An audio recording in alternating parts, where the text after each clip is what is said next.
bombs defecate. So there you go. Yeah, I mean, obviously, there's a million and one things that I will be saying about it all, but it is just absolutely mind-boggling. And after 12 years, I mean, it's like, you know, they've done all this stuff, and they just made it worse and worse and worse, and now they're making it even worse. And they should just all fuck off right now, which implies that we have an opposition which is actually going to do anything. Well, it is Worthing Shoreham. We most certainly are. I promise you that. If any of you have been exposed to the communiques from the new Labour Council in Worthing, it's had many times 2017 no seats, 2022 25, I think, and a big majority. And we in Ada are going very much the same way, and we're doing our own things. It's socialism from below. I'm kind of not mentioning the S word, really, should we say. Anyway, I'm in terms of all that stuff, I am Tito. We are, in terms of the Labour Party, I am Tito, we're all Yugoslavs. That's my attitude. Unfortunately, I can't enforce it in the same way that Tito did, which is a bit of a shame. There you go. So anyway, I did a tiny gig here during, good God, what is that? I've just seen a thing wiggling at me up there. It's like, no. It's a baby's arm, is it? Yes, I think it is. Okay. I notice things like that. I don't know why I just did. Anyway, so I did. The last time most of you would have seen me would have been probably, if you were here, about 3 years ago, when I did my last gig. But I did a little gig during the little bit of lockdown where it wasn't lockdown, where everybody, including to an extent me, was rather worried about coming out and gigging.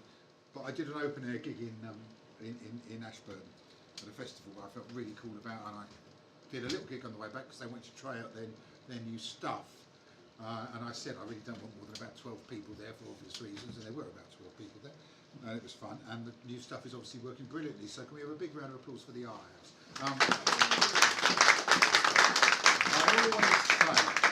I always say, you know, I've been doing this for 40 years, I've been living, doing what I love for 40 years. It's places like this that have made it possible for me and countless other DIY performers who are not part of the sort of, basically, the sort of oral smegma of the mainstream to actually to do what we do. So I'm going to start off with this, which is the one I wrote for my wife during lockdown. Because in 2020, it was the 40th anniversary of Attila the Stockbroker. September the 8th, 1980 was my first gig, so 40 years on from that. I was supposed to be doing a great big tour. I was supposed to be finishing off at Dingwalls in London, playing all over the place. And we all know what happened next. So on the anniversary of my first gig, 40 years on, I was sitting in front of my computer doing a live stream. I'd learned how to live stream. I'd also started doing this blog, we describe or manifesto, rolling manifesto, on my Facebook page, which is now reaching a lot of people. And it's quite funny because I've written for all the left wing, all the left of centre newspapers in my life. There aren't many, so you don't need to list them really. Everything that isn't totally sort of right wing and shit I've written for at some point or another. The only two places where I have a constant presence for a long time now is two extremes: the Morning Star and Facebook. And I could do seminars on how to run a Facebook page without it turning into a bin fest. It's quite simple. You apply. I learnt my politics in the GDR in the 1980s. Democratic socialist discussion is absolutely necessary and wonderful, but basic right-wing arsedom just disappears, and I apply that to Facebook. It works. So anyway, well, I wrote this for my wife during lockdown, and it's called To My Wife in Lockdown. For 40 years today, I've lived this life, travelled the world for concerts far and wide. For half that time, my love, you've been my wife, a glorious inspiration at my side. A quarter of the year or more apart. For me, a time to rant, for you to rest. Then I return to you, my loving heart. Resume our path together, two abreast. When lockdown hit, at first I was bereft, though I believed it should have come before. My travelling ways through all the years were done. The gigs I built my life around, no more. I thought, then wrote, then learned to broadcast live, though IT still remains a fickle friend. My office, now the gateway to my world, a world I first thought would come to an end. But now we were together all the time. Strong characters faced with a brand new test. My table manners and the toothpaste top. This tireless tongue which never seems to rest. But all our days were filled with love and fun. We never thought something will have to give. We looked into each other's eyes and said, no one I'd rather be in lockdown with. I loved to watch our garden as it grew, not sometimes this year, every single day. Tomatoes from the seed to bright red fruit, green beans to freezer from the starting tray. When lockdown eased a bit and summer came, my childhood days returned, our rods, our bike. A few hours on our own, now all we need, a night apart. Now something not to like. One day, I hope, I'll hit the road again. Here I am. One day your peace and quiet will return. There it is in Southwick, West Sussex. But this great revelation in our love, enforced by fate, was wonderful to learn. So darling, thanks for marrying me full time. This stroppy poet, loud of mouth and arse. And as my valediction in this rhyme, I hereby dub you comrade wife, first class. Thank you.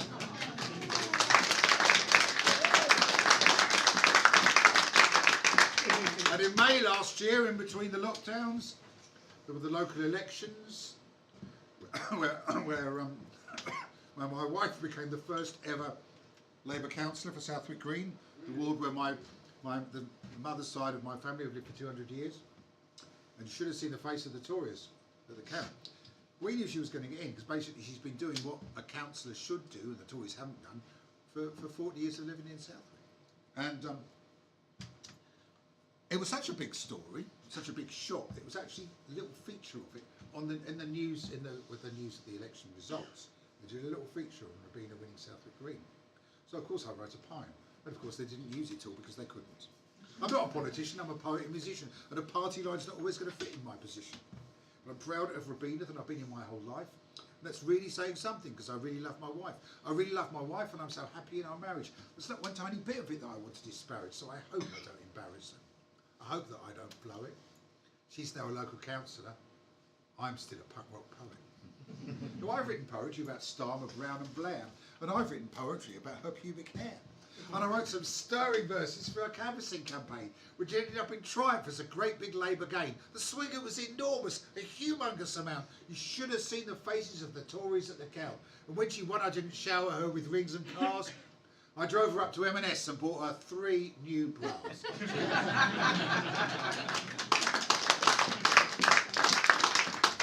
So, I mean, there's been so much going on.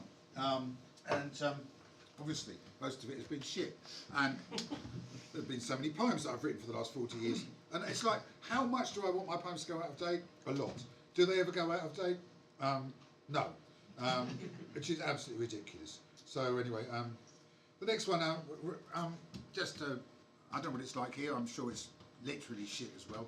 But we live in Southwick, port town of Shoreham Harbour, 300 yards from our beloved sewage outfall pipe. Which was at one time under nationalised control and did its thing, and the sea was clean and the kelp was growing, and I could go shrimping when I was a kid and catch loads and loads and loads of shrimp, because we're all South Coasters and I talk about it, so I don't, I'm someone like Wigan obviously, but I'd go shrimping with my net and catch loads and loads of shrimps, and now they're all gone. Oh, and go fishing off the end of the outfall. Don't fish off the end of the outfall pipe, John, it's disgusting. Bring the flounders home and pretend that they're from somewhere else. It tastes wonderful. It's recycled protein, obviously. But anyway, now every time there's a bit of rain, it just goes in. And so I wrote a little song. We've had 2 demonstrations now at Southern Water in Worthing, featuring Ratty. Actually, it's called Scabbing. The Southern Water rat is about 12 foot tall. You may have seen the pictures I put up with him. Thanks to the Unite community.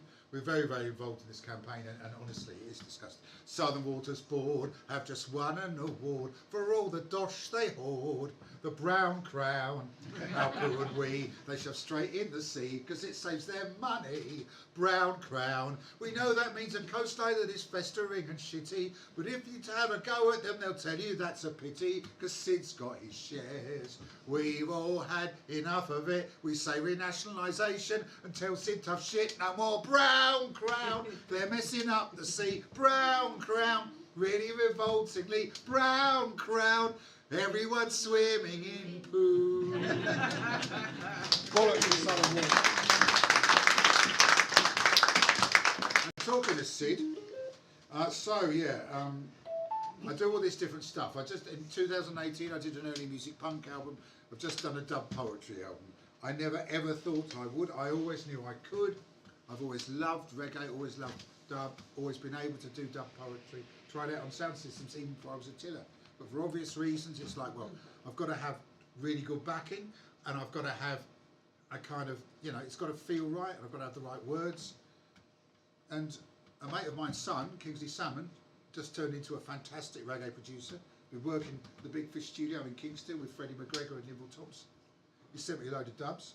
I did a dub poetry album, and to my absolute pleasure and surprise, I sent it to Ben Zeff and I, who I know for 40 years. Next thing I saw was him dancing to it on Facebook. And I've never been that worried about validation. I just do what I want.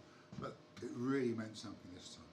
So here's a track of that. It's one of the most topical things I've ever written right now, sadly. Like, being topical is really good, but when what you're being topical about is utter bollocks, then that's really sad. Anyway, I'm sure you mostly remember the British gas adverts in the 1980s. Here we go.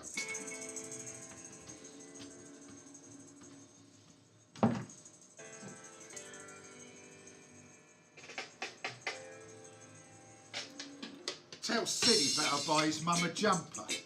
Tell Siddy better buy her one or two. Because she's getting very cold and she's getting very old and she doesn't know just what she's going to do. Tell Siddy better buy his mum a jumper. Tell Siddy better buy her one today. Because her gas bills come and her feet are going numb and she doesn't know just how she's going to pay. Tell Siddy better buy his mum a jumper. Tell Siddy better buy her 3 or 4. Because all she wants to do is cry, all she wants to do is die when she hears the bailiffs banging on the door. Tell Siddy better buy his mum a jumper. Tell Siddy better hang his head in shame. A mother and a wife who worked hard all her life. Now she's cold and alone, and Sid's to blame. For regeneration of this greed-ravaged nation, we need renationalisation without compensation. For regeneration of this greed-ravaged nation, we need renationalisation without compensation. Tell Siddy better buy his mum a jumper. Tell Siddy better buy a 5 or 6. Because he should his brain not be conned yet again by the Tories and their privatising tricks. Tell Siddy better buy his mum a jumper. Because she pays the price for what he did. When he joined the sorry mass who bought shares in British Gas, sold their heritage to make themselves a quid. Tell Siddy better buy his mum a jumper. Tell Siddy better buy a 7 or 8. He's a scared little mouse in his cosy little house as he sees the anger turning into hate. Tell Siddy better buy his mum a jumper. Tell Siddy should have thought of that before. Because when the poor find their voice, there will be a stark choice: civil society or civil war. For regeneration of this greed-ravaged nation, we need renationalisation without compensation. For regeneration of this greed-ravaged nation, we need renationalisation without compensation. And if the bankers press wail, occupy the Daily Mail and shut down the Sun. Let justice be done. Tell Siddy better buy his mum a jumper. Tell Siddy better buy a 9 or 10. but he did what he was told when Royal Mail was sold, and he went aboard a load of shares again. Tell Sid he better buy his mum a jumper, because it really is about time that he did. But he's so busy, dear, visits 3 times a year. So if she dies cold and alone, tell Sid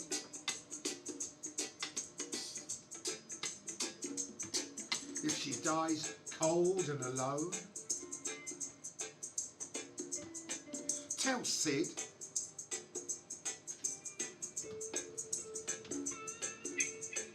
UK energy providers feeding pensioners, not prices.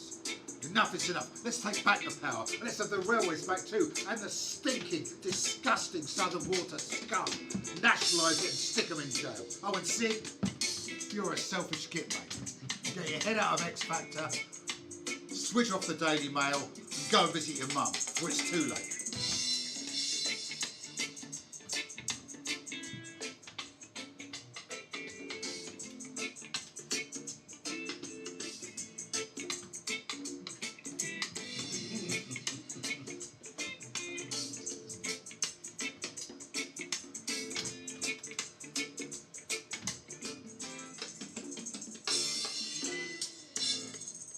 Thank you.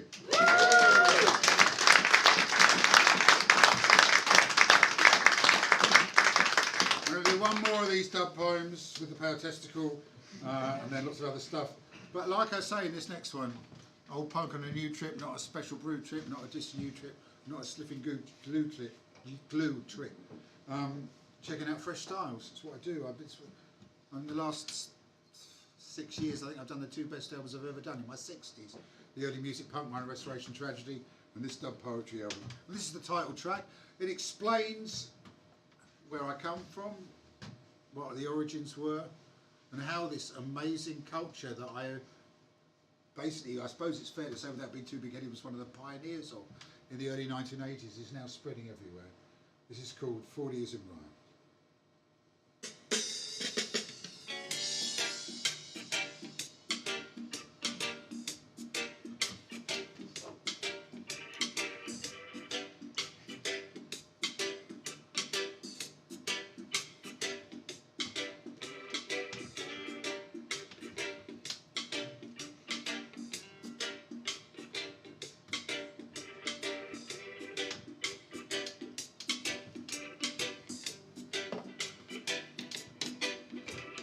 40 years in rhyme, all of them full time. I'm still in my prime, life has been sublime. Kingsley brings the music, what's left helps me choose it. If it fits the flow and they got it, I can use it. Maybe not the done thing, maybe it's a young thing. I don't chat no gun thing, don't do the well hung thing. I am here to enlighten, representing Brighton. Now we're in the Premier League, who we gonna frighten? My ends are southernmost, I'm from the Sussex coast. Hoes are in the garden centre, bread is simply toast.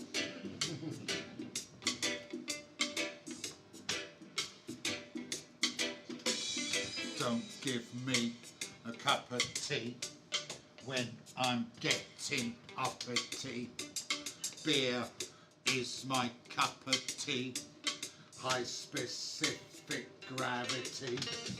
Like the wind I'm blowing, like a river flowing. 40 years of knowing exactly where I'm going. 60 on the planet. You trip, not a sniffing glue trip. Beer I like it hoppy, verse I like it stroppy. Sometimes I get personal, but I don't like it soppy.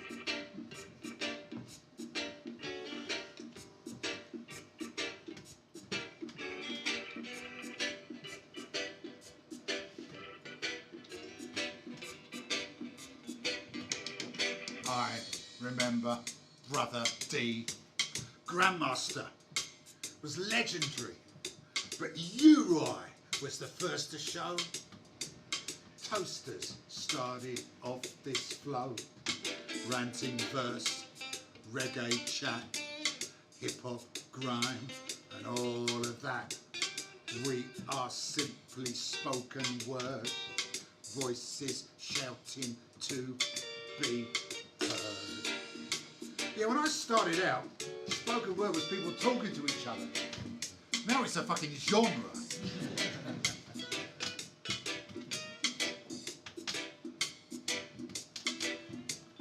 Respect to my fellow man, Cooper Clark, to Yellow Man, Stormzy, Tempest, and Luke Wright. Spoken word is doing all right.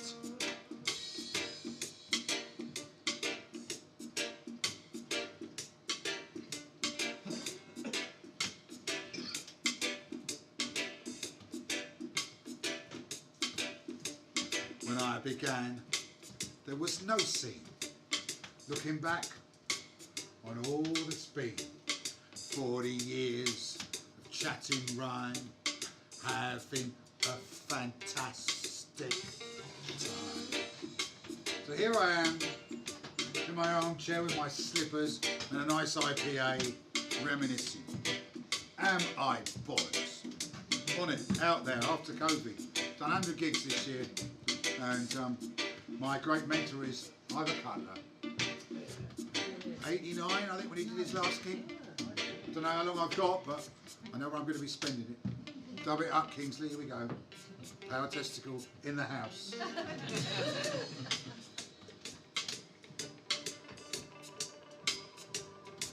I know I should have two, but I wouldn't be able to hold it.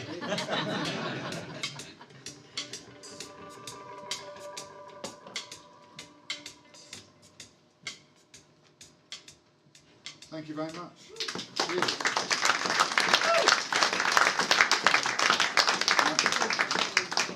Turn that off for a bit. And like I said, you know, I said, I think there are some spaces if you want to sit down. There's a couple up. If you're happy there, you're very welcome. There's a couple up the front too. If you want to sit, and if somebody can move up one, then they can sit together. Yeah, cheers. Thanks everyone for coming. You know, when I do, I sort of spelt it out really with a sort of manifesto. Beer I like it hoppy, verse I like it stroppy, sometimes I like it personal, but I don't like it soppy. Now, the next few poems I'm going to do are very, very personal poems. And one of the things that has changed very much for me in the 4 years I've been doing this is, when I started off, I saw, I mean, you know, obviously I wasn't as experienced or as good as I am now, but I saw exposing, talking about feelings and about my background and everything, not what you did when you were a young punk poet, but it's very much a part of what I do now. And this one came to the fore for me last week because I was doing the PA for the Southwick Remembrance Sunday commemoration. And this is the poem I wrote for my father. It's a true story. It's called Poppy's Poem. What passing bells for those who die as cattle? Only the monstrous anger of the guns. And so some lines to Spike, centenary prattle. These words, a soul, survivor, soldiers, sons. My father Bill, born in Victorian England, the 6th of January 1899. His stock, loyal London, proletarian doff camp. Aged just 18, he went to join the line. Not in a war to end all wars forever, but in a ghastly slaughter at the Somme. A pointless feud, a royal family squabble fought by their proxy paw with gun and bomb. My father saved, pyrexia, unknown origin. Frontline battalion, he lay sick in bed. His comrades formed their line, then came the whistle, and then the news that every one was dead. In later life, a polished comic poet. No words to us expressed that awful fear, although we knew such things were not forgotten. He dreamed so soon. He wrote Belloc and Lear. When I was 10, he died. But I remember, although just once, he'd hinted at the truth. He put down Henry King and Jabberwocky and read me Owen's Anthem for Doomed Youth. What passing bells for those who die as cattle? Only the monstrous anger of the guns. And so some lines to Spike, centenary prattle.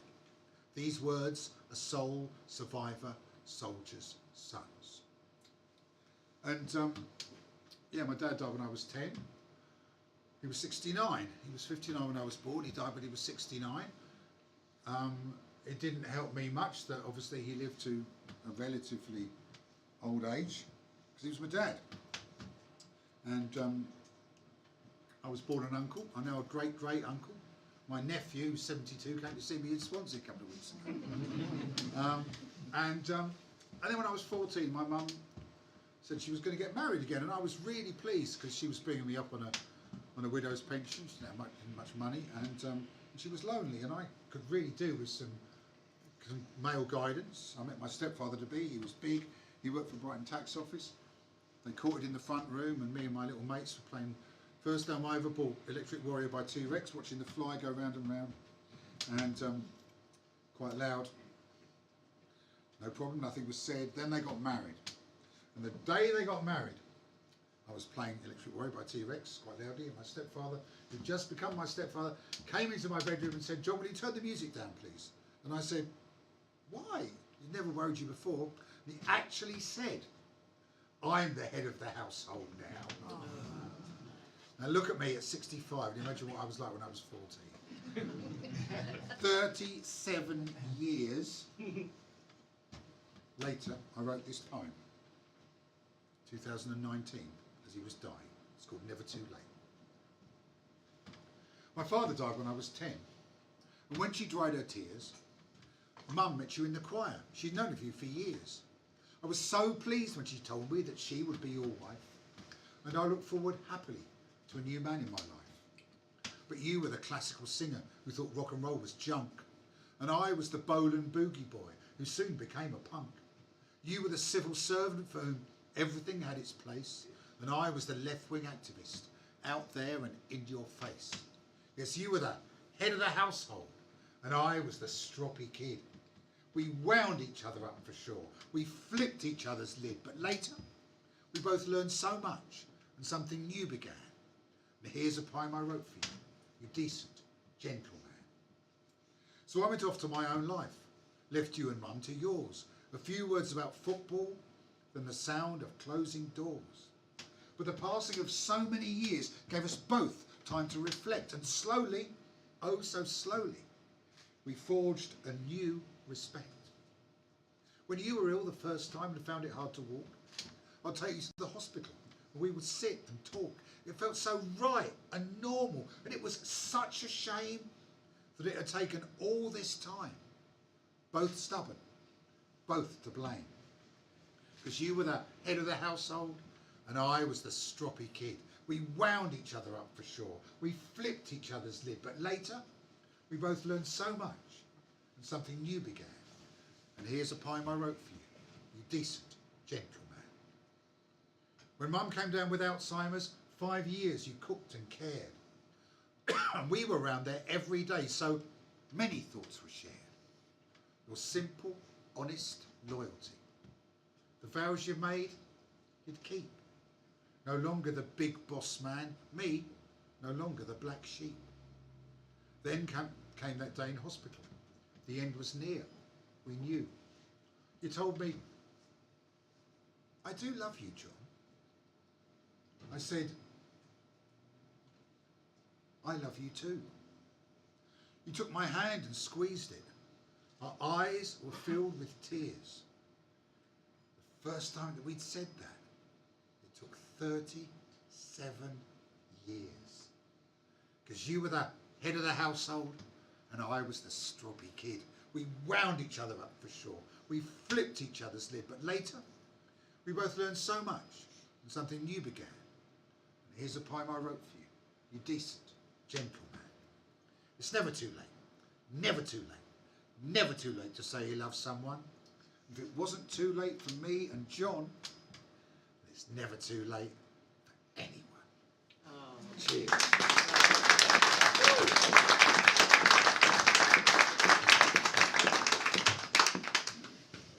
Right now, there's another family poem from a very different perspective indeed.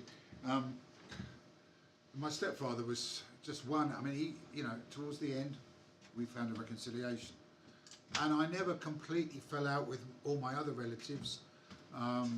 although, apart from my wonderful mum, they were all, like my stepfather, working class Tories, the older generation, of various descriptions, absolutely ridiculous, voting, behaving, being against their own economic and social interests. My mother's father was a printer who lived in a council house and was the treasurer of his local Conservative association.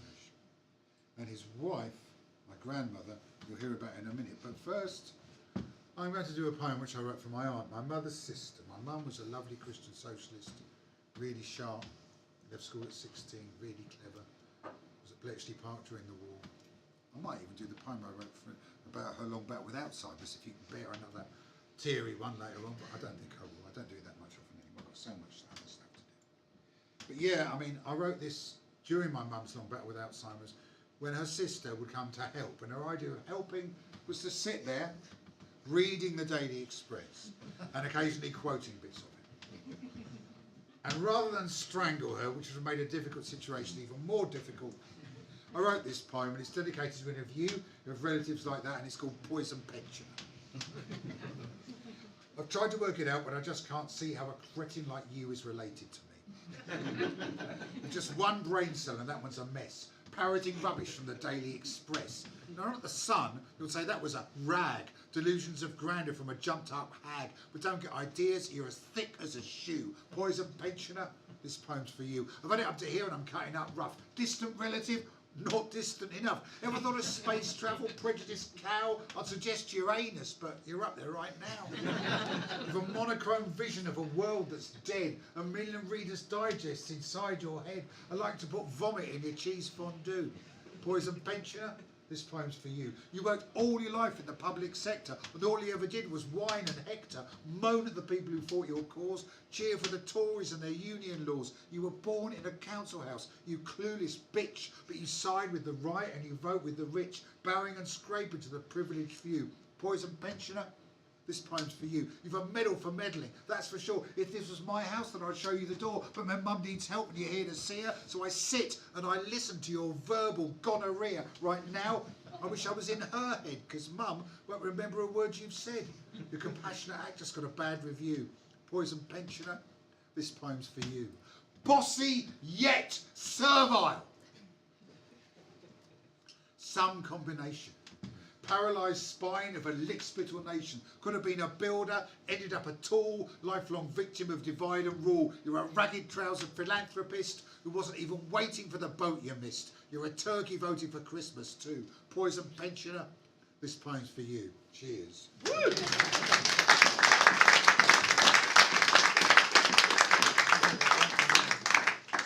Then Mum died and I wrote this one. It's called... It's made of wine.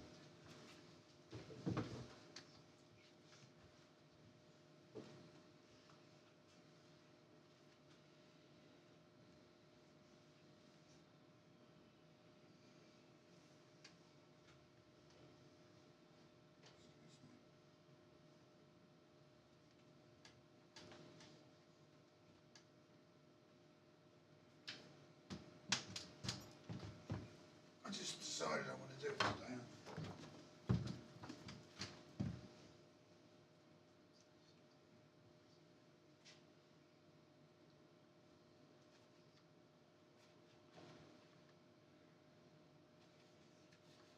Made of wire. It's made of wire. Now let's be more specific. It's a piece of wire. A piece of wire twisted round itself with a loop at the far end. It looks like a stiff metal lasso. There's an egg slicer too. Some plastic moulds to make pastry shapes and a brush thing. It's not a brush. It's a thing that looks like a brush, but you couldn't possibly use it as a brush because it's 2 inches across and the bristles are 2 inches long and 1/4 of an inch wide. I suppose you could use it to brush spilt salt into a neat pile, or if you were a masochist, to dust a room very, very slowly, but that would be just silly. They are in a forgotten drawer in my late mother's kitchen. We are clearing the house. Suddenly I am 70 years old again, lassoing a boiled egg with the wire noose and burning my fingers as I tried to manoeuvre it into the egg cup. I was as cat-handed then as I am now. Or burning them even more when I peel the egg while it is too hot. so I can experience the wild, destructive delight of forcing it through the ridiculously inefficient egg slicer and watching the bits go everywhere. Stabbing the pastry with the mould, grabbing the shape, sprinkling some sugar on it, and running into my bedroom to eat it raw. Raw pastry with sugar sprinkled on it, 1, Jamie Oliver, 0, no contest. And the brush, Mum painted the pastry with it. I thought it was odd to paint food with a brush, but it always tasted good, so I didn't care. The wireless suit and the plastic shapes and the egg slicer go into a carrier bag. One of many carrier bags which go into black sacks, which go into the back of my car, which goes to the tip. At the tip, I empty the other bags first. Dusty flower arranging stuff, faded dressmaking patterns, old WI magazines, rotas from Mum's cancer counselling group that stopped years ago, all the residue of a long life we can't possibly find homes for, and given the mementos I've already selected, it will be pointless to keep. As the last bag with the kitchen stuff in it hits the floor of the skip, it carries a little bit of me with it. And the next morning I wish I had saved the wireless suit, and the egg slicer, and the funny brush thing. That is ridiculous. It is ridiculous, isn't it? Isn't it? Anyway, I wrote this poem instead. I've saved them here. I feel better now. Cheers.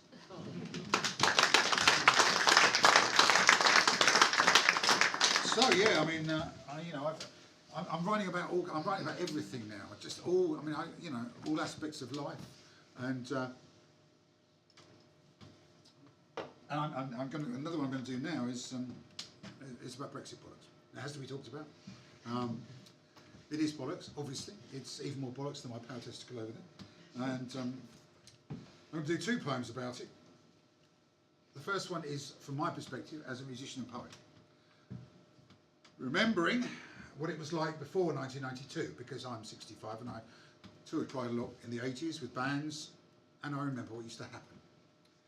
What has happened since, in the end of COVID, is that I can no longer tour with my band in mainland Europe. I'm fortunate, I'm a solo performer, poet, musician, and I can tour on my own. But the impositions, customs impositions, the bureaucracy, the carnets, make it really, it's not just really financially difficult, but a miserable experience. One of the things that is happening though, which may actually make, we may have a go at this as well, is that it's becoming increasingly apparent that the French, because it's mostly the French for the obvious geographical reasons, customs, are not the slightest bit interested in a band coming through with a load of gear, and they'll just let you go through anyway. And likewise the people at Dover. So what is theoretically supposed to happen when you're obviously a load of punk rockers, or a load of, these days, just a load of young musicians with gear, and what it actually does happen, are 2 separate things, which in itself is good, but it is ridiculous that it came like that. And that's all right for musicians, but what about the Shoreham scallop fleet, who can no longer sell their scallops or any other form of live shellfish in mainland Europe anymore without having a veterinary certificate for every box? However, since the majority of them voted for Brexit, I have less sympathy for them than I do for musicians. You couldn't make it up. Rock and Roll Brexit. Written on the ferry home, October the 10th, 2016. I've just toured with my band Barnstormer from Dunkirk to Lucerne and back through France, Belgium, Germany and Switzerland without showing a passport once. Yes, non-EU Switzerland too, a little bridge, an empty hut. In my punk rock youth, I remember how musicians had to carry carnets for our instruments when we crossed the channel. Everything down to the last spare string, painstakingly listed on a pointless green form, checked and stamped at every border, after standing with the truckers in endless queues. I remember the invasive French customs, whose cretinously predictable searches for non-existent drugs took the edge of many an otherwise enjoyable tour. Search the big, posh cars driven by the suits, I'd always say, after these unimaginative custodians have finished their fruitless checks. No one imports half a ton of heroin dressed like we are, driving a scruffy transit van with "Clean Me" written in the dirt on one side. We hate Crystal Palace on the other. A large knob and testicles adorning the back, and empty beer bottles rolling around on the floor. Are we going to have to go through all this again just because Rupert Murdoch was pissed off by the fact that no one in Brussels took a blind bit of notice of him? Lord, give me strength! Only joking, of course. Brexit was an informed decision taken by the British people after serious consideration of the established facts presented intelligently and objectively by the rigorous guardians of the Fourth Estate. And anyone who suggests anything else is patronising and supercilious. So if in a few years' time a British number plate for a band touring Europe becomes the equivalent of a plague signal on a door in medieval times, and I'm once again obliged to fill in ridiculous forms and perhaps even at my advanced age stand naked in a room with a gloved finger up my arse as I once did in Calais in the 80s, I shall hold myself proudly to attention and celebrate the fact that I am British and we have taken back control. Thank you.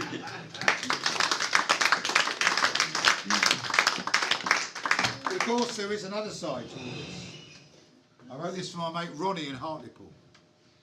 Hartlepool is a really run-down town in the northeast which used to have shipbuilding, used to have a fishing industry, and is very near the mining communities as well.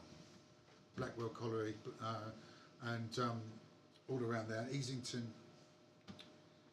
and their entire seafront area and some of the centre of the town was renovated after the destruction of the Thatcher years with money from the EU, and nearly 70% of them voted to leave.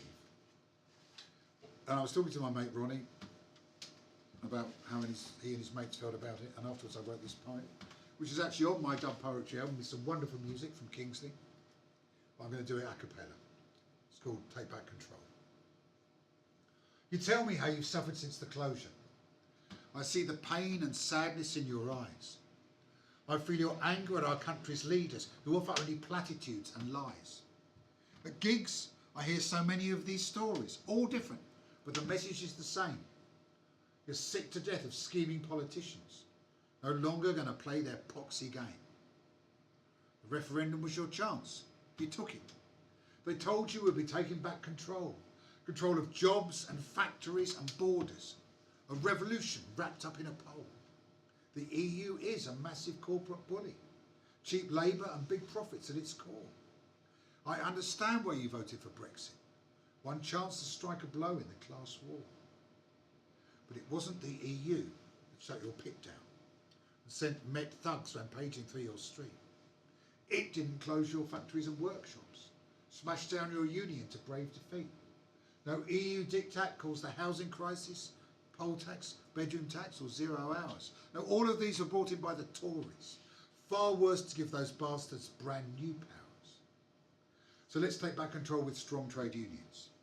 And let's take back control and organise. Take back control of pub and school and workplace and counter all the endless media lies. Take back control as we all stand together. No scapegoating and no divide and rule.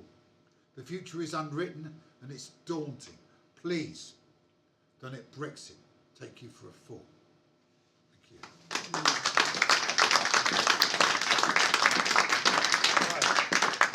Now, of course, this gig comes in two 45-minute halves with a quarter of an hour break in the middle. And so this is the end of the first half. Obviously, there was lots of beer. The World Trade Centre is open if anyone's interested. The new dub poetry album and the early music one in the four. I'll be doing some early music in the second half, and vinyl, lots of vinyl, and my poetry books. I've got a collected works, but it is unfortunately at the moment, it is sold out at the moment. That's not unfortunate. It's being reprinted. My autobiography is also sold out, but I'm I'm adding a chapter to that, because that came out in 2015, and quite a lot has happened since 2015. So it'd be like the old square deal surf packets in the 70s, now with added Brexit and COVID, World War, bigotry. So one last one for the first half, and I'm going to do a song just to finish off the first half. And now this is my autobiography in a song, 5 minutes. It's called 40 Years. It could be called I'm Not a Celebrity and I'm Quite Happy Where I Am and Don't Need to Be Got Out of Anywhere, Thank You.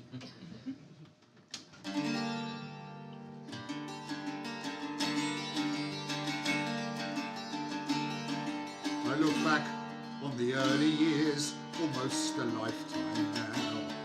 Hilaire Belloc and my father and a small-sized violin. Then the pain of death and parting, those awful treating days. Till the time I picked the ball up and took them all on my own. Then I came through and I punched the air the day I left that place. I'd read the words of music, though I wasn't quite sure how. And I saw 4 men on a London stage playing just for me. And I walked out of the rainbow and I knew just what to do.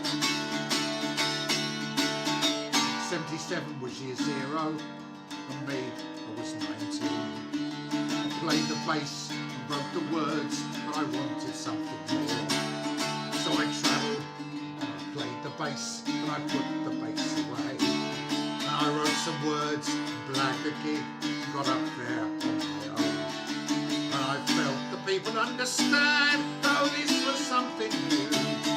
When Bill played my first record, I said, fucking hell, that's me! And I had my 15 minutes back in 1983. And I said, thanks, Joe, as Gordon Smith took Robbo's Crossfield Park, which is a Brighton Hove Albion football story, which even skates and scummers should know. 40 years, 40 years, 40 years.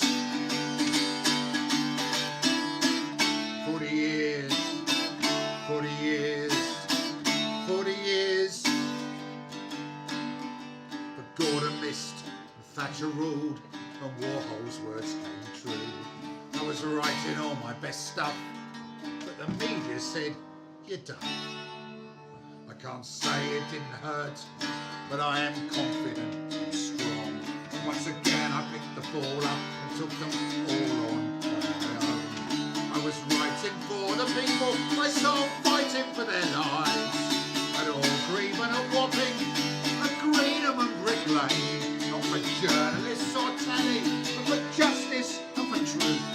And I played for all the people who felt just the same as me. And I toured East Germany 4 times before the war came down. Saw hope, dreams and intelligence, frustration and despair. Europe, then to Canada, across it coast to coast. New Zealand and Australia, that huge mystical land. And I played for all the people who felt just the same as me. And I argued with the others, because I knew that I was right. But I came home, because it is home, now the Tories had it sold. And I played for all the people who felt just the same as me. 40 years, 40 years, 40 years, 40 years, 40 years, 40 years. We fought to save the Albion. I still want to save the world. And the day that Hove went Labour, I thought we might have a chance. And I'd seen that it was all a con and we'd got to start again. But I wrote this for the people who feel just the same as me. Because I still feel all the things I felt when I first saw the Clash. That belief, that inspiration, I'm not mellowing with age. When someone says, you still going? I saw you in 83. I say, I've always been there, it's a shame you didn't see. And I still wake up at 3 AM and have to write a poem. And I still rage at injustice and believe that things can change. And I cherish all the people who feel just the same as me. And I thank you, because it's down to you that I can live this way. Looking forward to the future as I celebrate the past. I remember how I picked it up and ran through on my own. And I'll carry on doing just the same for these big old lungs of steel. And I'll do it for the people who feel just the same as me. 40 years, 40 years, 40 years, 40 years, 40 years, 40 years. Half time, thank you.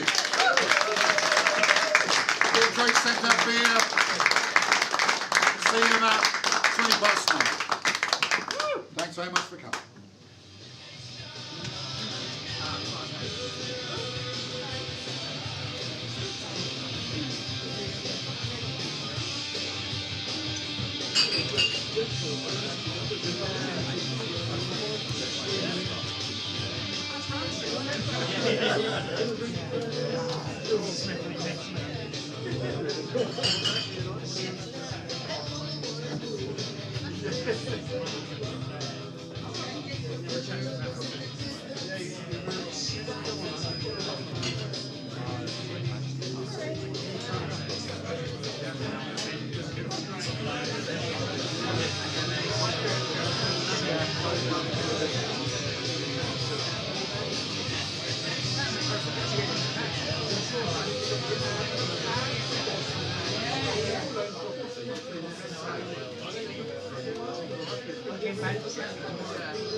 Well, I've actually great I did a huge show on my social media and on the Star and something to do our CEO and it was good. And the upshot of it was I was there and all doing last week. Anyway, basically, I knew that I got distracted the strategy is quite simple. I know it's going to happen. Well, the windows, there are points of every green fucking agent in the world who wants to get a young guy for a million. Send him to Brighton. Work on strength. Open them up. Really good at strength. When the great big, I'm not in concept, you'll get a load of money.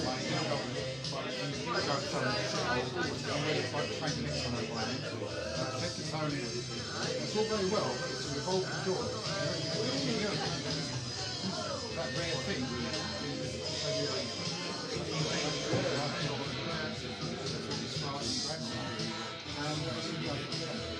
it's going to be very interesting to see what happens.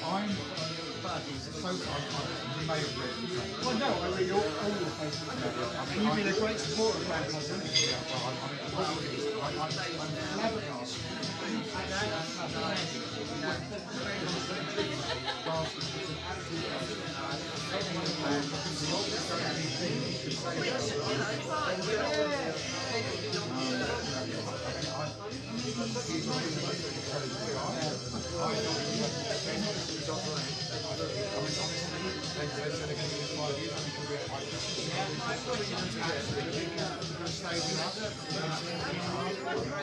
I'm just really shocked. I wouldn't have even gone to Liverpool or Barcelona. I think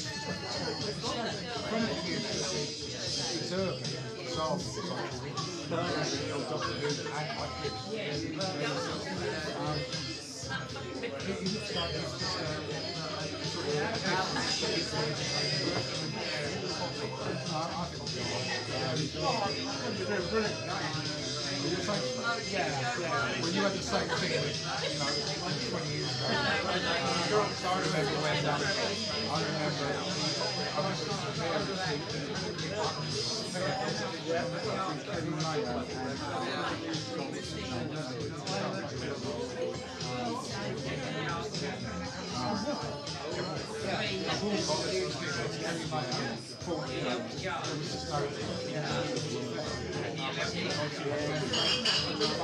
then you had the great line it was done and that was just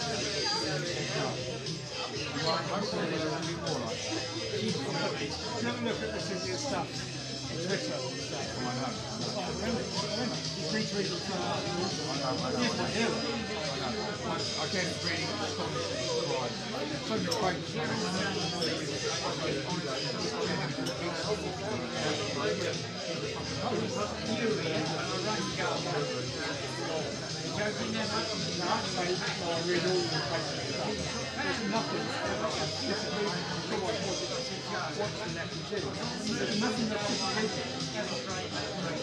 Anyway,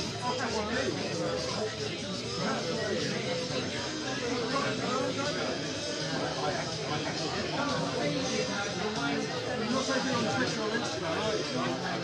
I see you on Twitter and hang on Instagram. I know it's like Twitter. Twitter is a bad thing. I don't really go on there. Instagram, I don't understand. I'm post stuff on there. I don't understand. Facebook is my thing.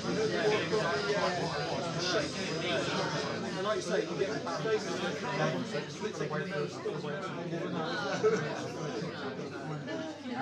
You have one as well. I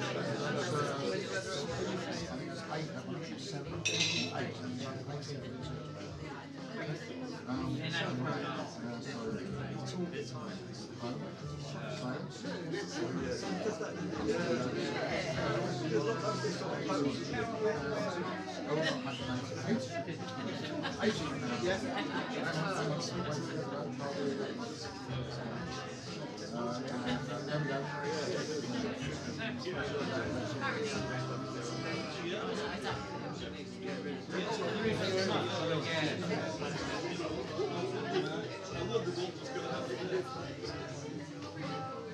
7,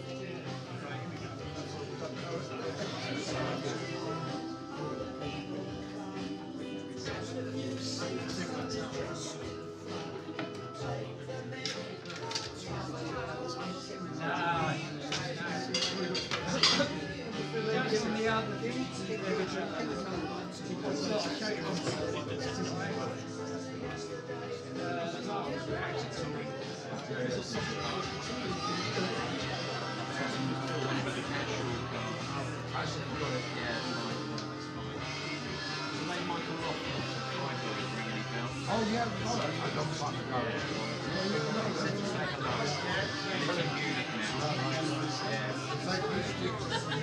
Yeah, I wish you would. No, I've known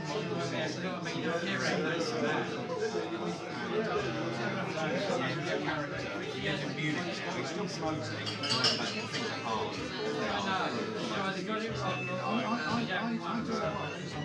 Yeah, your costs, I would imagine, are manageable. This is the way to do it. In fact,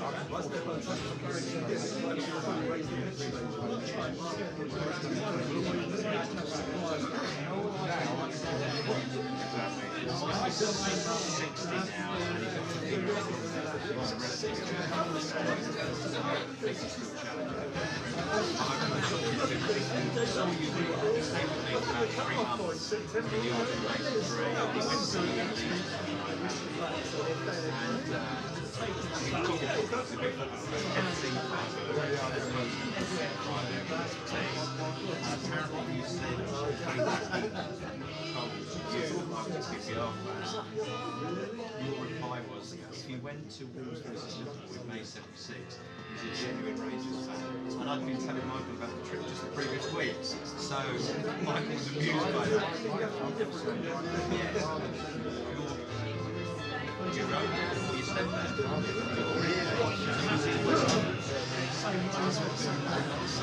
Oh yeah, my dad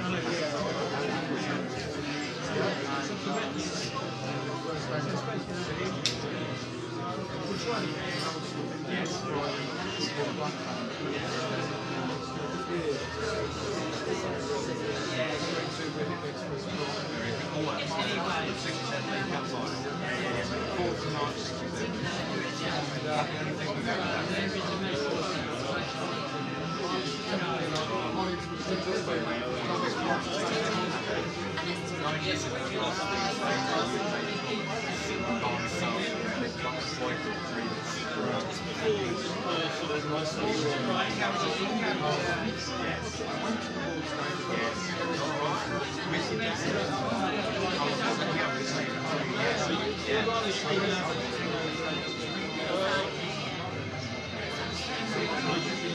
you're not difficult.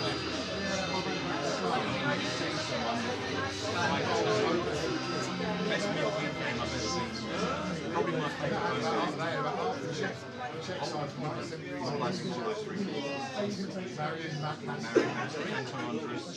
They were a great team, great team. And the True Victory was amazing.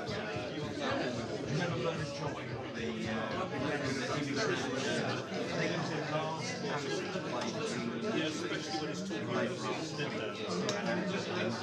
He said it was the best British away that he'd ever seen. I mean, he'd been involved in football since 97. It's amazing. I'm Martin, by the way. Good to see you, John.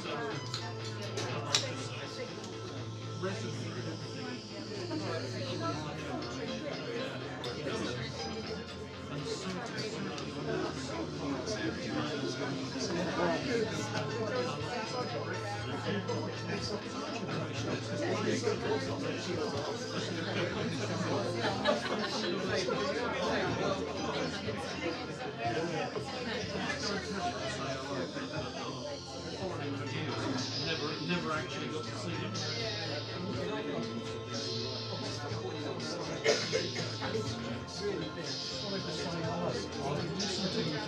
And this is the first time I've ever got to see you live.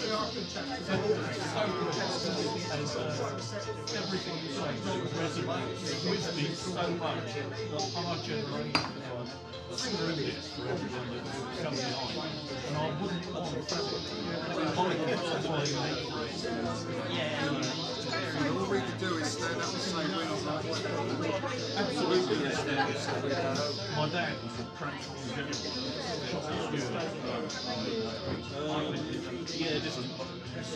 Just down the road. Just down the road. There was a suspect red. Union through and through.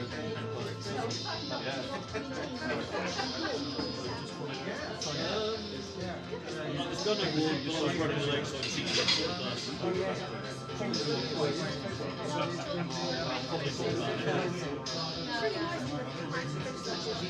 I think we can start again.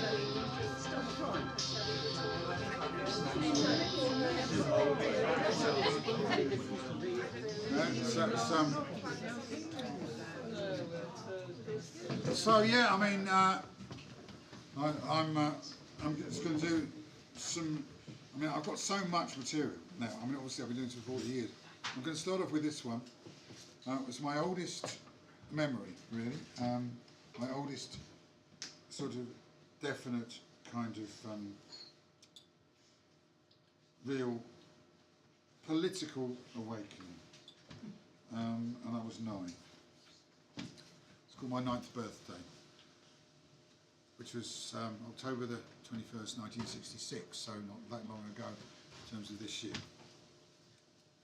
Starts off really nice and gets really horrible.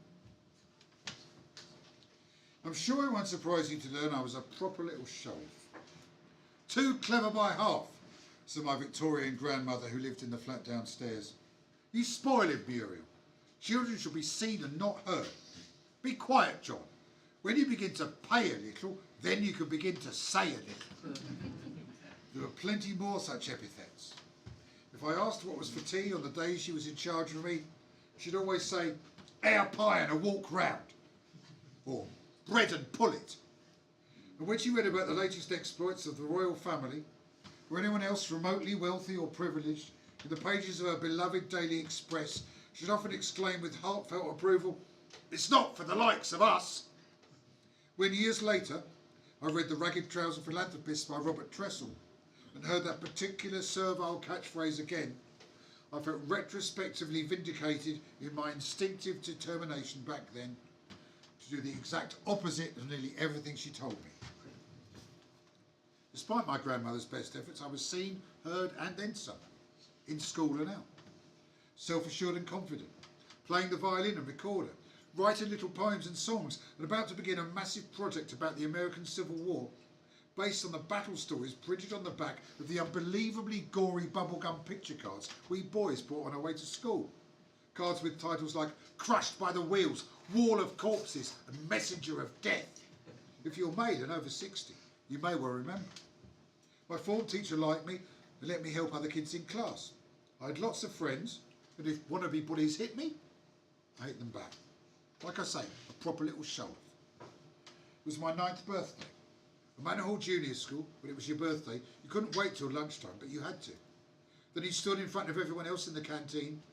A big, colourful plastic cake was brought out with proper candles on it. You blew out the candles. Everyone sang happy birthday.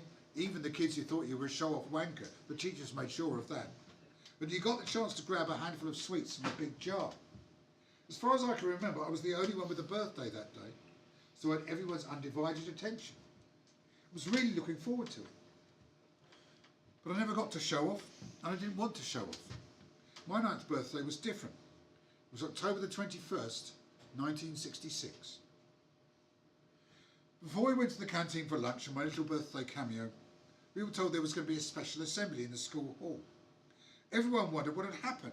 Even I realised they wouldn't have one just because it was my birthday. The headmaster, Mr. Young, came in looking very sad and told us that earlier that day a huge mountain of coal waste had engulfed a junior school like ours in a Welsh mining village called Aberfan, and many children the same age as us had lost their lives. He asked us to pray for them. We all did. Some of us cried. They still sang happy birthday in the canteen a few minutes later, but it wasn't a happy birthday at all. I kept thinking about those children. After I got home and talked to my parents and had my birthday tea with my friends, I tried to write a poem for Aberfan, but I couldn't. The poem I wanted to write was far too big for a 9-year-old. We did a collection at school. The money was sent to the disaster fund, and then, as happens when you're a child with loving parents at a supportive school, other things quickly came along to take the sadness away. But on my birthday, for the next years, I always thought about the children of Aberfan.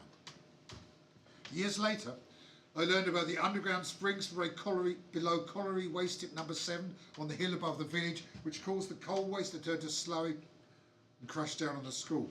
Springs easily spotted on maps which were never even consulted.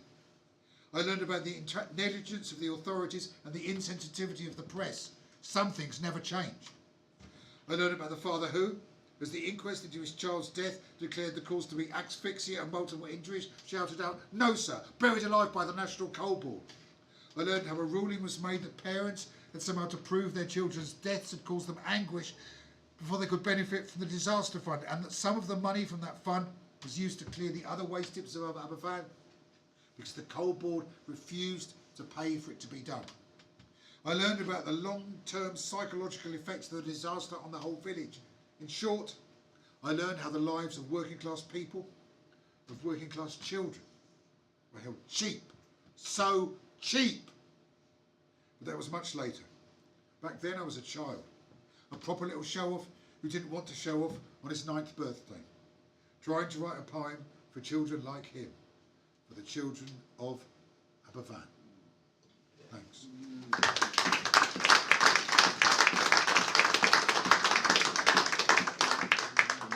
And one of the reasons, that stuck in my mind then, when I was 14, I was crossing the lock gates in Shore and Port to go fishing, and I saw some people there standing with a banner.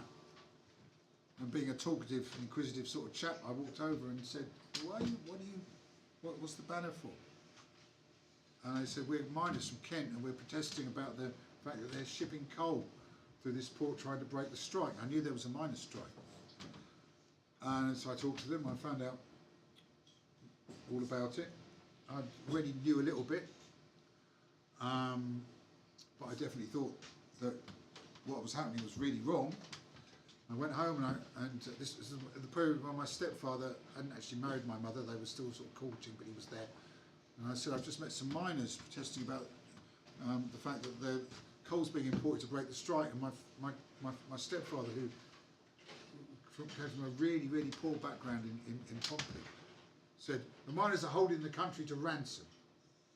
And I said, but you're from a working class family. He said, it's got nothing to do with it. And that was, you know, the start of everything that I talked about in the poem about him, really. So anyway, so then obviously, then came the great strike of 83, 84, 84, 85. And I wrote this poem for the Orgreave Truth and Justice campaign on the anniversary of the Orgreave mass picket. They had an Orgreave mass picnic on the anniversary of the mass picket, 30th anniversary of the Orgreave mass picket, and they asked me to compare it, and I wrote this poem for them. It's called Never Forget. I remember my stepfather moaning in the first strike in 72. Miners holding the country to ransom. I was 14. I thought about you. You worked underground, often in danger. Hewed the coal we depended upon. He earned more checking tax forms in Brighton. I knew then just whose side I was on. I remember Kent pickets at Shoreham when our port bosses shipped in scab coal. By the time they were back 12 years later, a new anger burned deep in my soul.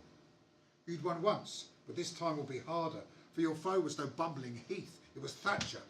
Revenge her agenda, a class warrior, armed to the teeth.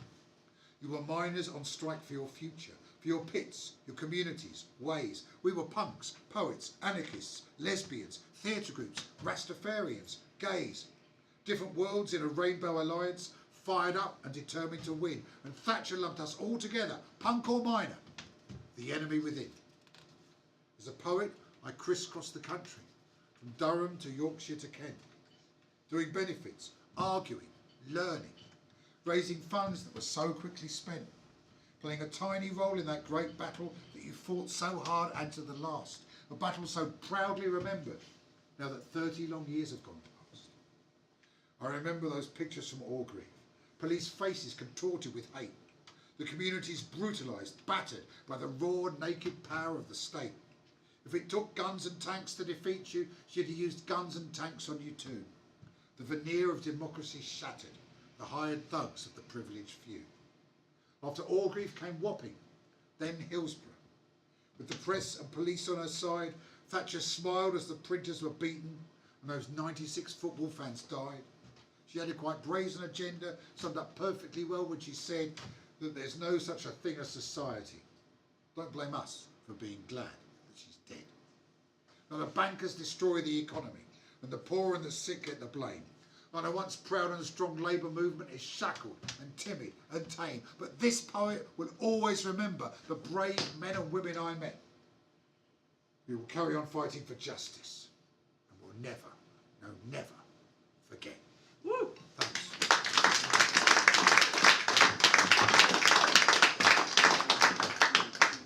And I'm going to do the title poem with this one, which is. I mean, when I wrote this, it was only about 2009, and it shows how quickly the things have changed in Worthing. Because when I was writing the UK Independence Party, I was actually thinking about Worthing Golf Club. I'd never been to it, but I knew what it was like, and I knew the kind of people. You know, when we were growing up, we called it the Costa del Geriatric, or God's Little Waiting Room. And Worthing is now an incredibly vibrant place with a radical left council. And proper lots and lots of real ale and loads of venues and all the things that it never ever had before. But it was basically like the North Korea of the genteel version of the South Coast North Korea for a long time. But anyway, I'm going to do this one, UK Independence Party, which is, well, I have to get into character. We're not fascists, are we, dear? Bring that bottle over here. Now, where was I? Enoch Powell. Damn this irritable bow. Do you play golf? Come down the club. Just a snifter. Lovely grub. What, no blazer? Borrow mine. Chin chin. Maggie, 79. Now, where was I? Nigel Farage.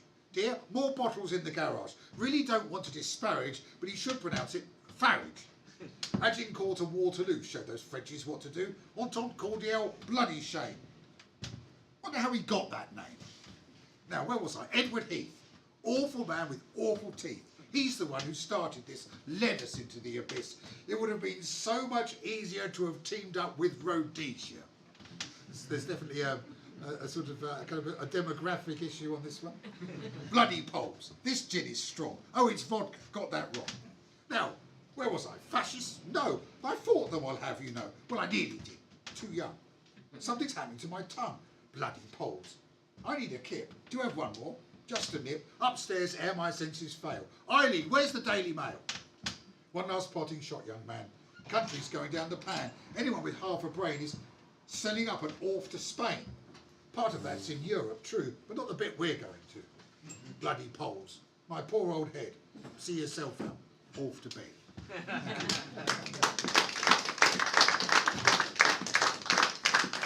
And one from my local little port town.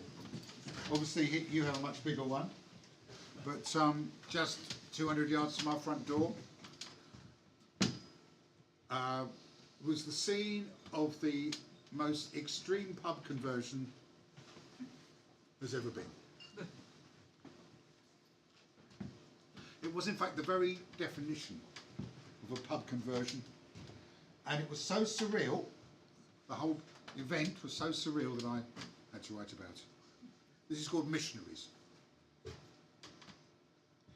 Even when I was a kid, it always seemed a bit of a rough pub. Red brick, 4 square, slightly shabby, on the seafront, just down from Southwick Station, surrounded by the flats which had been built on the land cleared where most of the Victorian seafront community, where my granddad was born, was demolished in the 60s. Next to the old town hall, near the entrance to Shore and Port and the customs building. The Pilot. As far as I can remember, I'd only ever been in there once. They say first impressions are lasting ones, and my first impression was that if you wanted a pint of something that definitely wasn't real ale, or a fight, or some of the stuff Lance Armstrong liked, or you wanted to get served despite barely having pubic hair, or you'd been thrown out of all the other pubs in Southwick, or you were a lost sailor, just arrived in port, and desperate to get paralytic, it was the place to be. Anyway, as times grew harder, it gradually got more and more dilapidated till it looked positively desolate. Southwick's own Heartbreak Hotel. And then, finally, like so many of its fellows in this land blighted by totally avoidable poverty, it closed. It's never meant anything to me, but I was still sad to see a pub close in my local community, and so I was pleased when, walking the dog one day not long afterwards, I spotted a new bright blue sign on the front. On it was a symbol which looked like a fat blue seagull plummeting to earth. Brilliant, I thought. Some Albion beer monster fans are opening a new brew pub in Southwick. The Fat Blue Seagull Brewery, maybe. But when I got nearer, I saw that round the Fat Blue Seagull were the words, Redeemed Christian Church of God, Kingdom Life Assembly, Achievers Centre. Bloody hell, I thought to myself, the Pilot wasn't much of a pub, but even it didn't deserve that. Taken over by a religious sect, a pretty hardcore one too. Among the list of activities on the board, 4-hour night vigil, 10 PM to 2 AM every second Friday of the month. Now there's a way to show the locals a good time on a Friday night. Although on reflection, I did think that 4 hours spent at the Pilot, even under this new management, would actually be preferable to a similar amount of time spent there in the old days. It'd last 5 minutes, I thought, as I wandered past. Congregation of 0. It's true that Southwick has a long-established ecumenical scene. My wife and mother, both big players back in the day. But I doubt that they'll have much to do with a weird sect based in a dodgy pub, what is for many of them quite literally the other side of the tracks. If it's lucky, the Redeemed Christian Church of God will be noticed sufficiently for a few local kids to spray some inaccurately drawn male genitalia on its front door. Then the place opened, and one Sunday, walking the dog, I met them, definitely making an impact in our still more or less monocultural coastal village. Loads of young black men and women, immaculately dressed in Sunday best, walking confidently down Southwick Street, wandering around Southwick Shopping Centre, smiling broadly, handing out leaflets. The congregation of a church founded in Nigeria with branches all over England, and now one in Southwick. I took a leaflet. Welcome to Southwick, I said.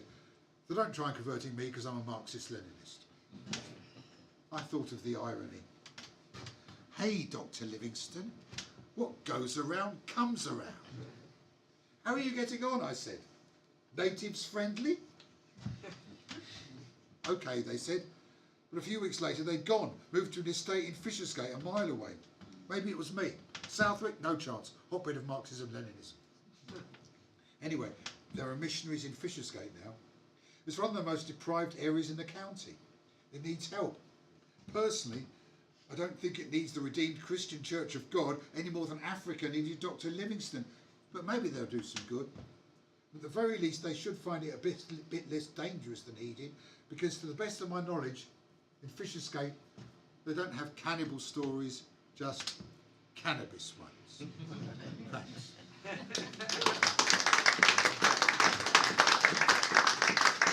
Right, now, I'm going to do a few more of my songs, and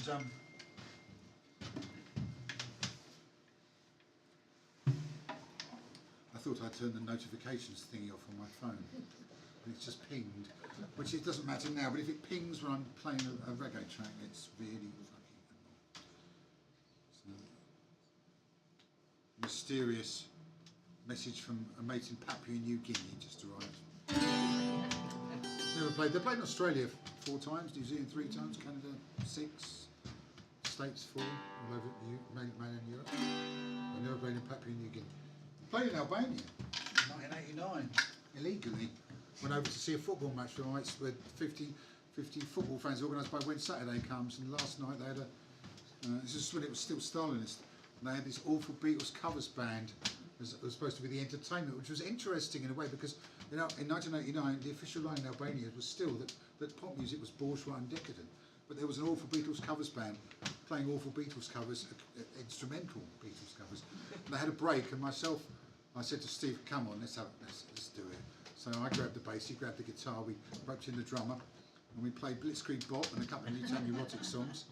And the Sigurimi, the secret police, were standing there, looking completely bemused, because the only people there were secret police, the musicians, and 50 English football fans, all very left-wing ones. Many of whom weren't actually football fans. They got on this trip because it was the first chance to go to Albania and go to and sort of see what it was really like.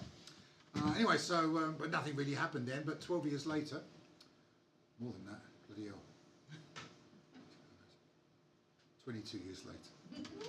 22 years later, I was invited back to recreate the event at an art installation in Tirana. As the very first ever punk rock gig in Albania. And I toured the GDR 4 times before the war came down. And I've written another really funny story. So I was playing the Political Song Festival in East Berlin.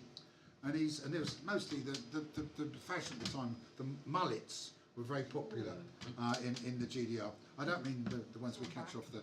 No, I mean yeah, the haircuts. You know, what's his name, King from Level 42, like hundreds. But there were 2 gents who would, and you know, casual clothes, sort of hippie.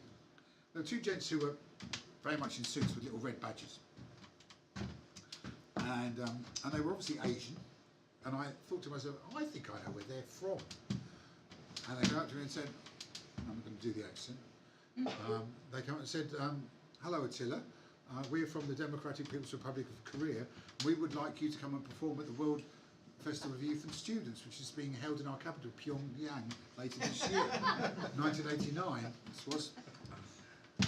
I jumped for joy. Oh, that was like the big one, you know, that was the really big one. And I said, when is it? And they told me, and I looked in my diary, and I had a tour of Canada booked. And I actually said to them, oh, bollocks, I've got a tour of Canada. Can you move the World Festival? And they actually thought I was serious and said, I'm sorry, we've got about 10,000 people coming anyway. So. I digress, as I often do. I'm going to give you something to sing along to now. Returning to one of my sad themes, which is so many people being conned into thinking, behaving, believing and acting and voting totally in opposition to their own interests. This whole small boats thing now, and that, you know, yeah, we're freezing, but we're freezing and starving. But if we vote Tory, then they'll do something about the small boats. Because oh, fuck's sake.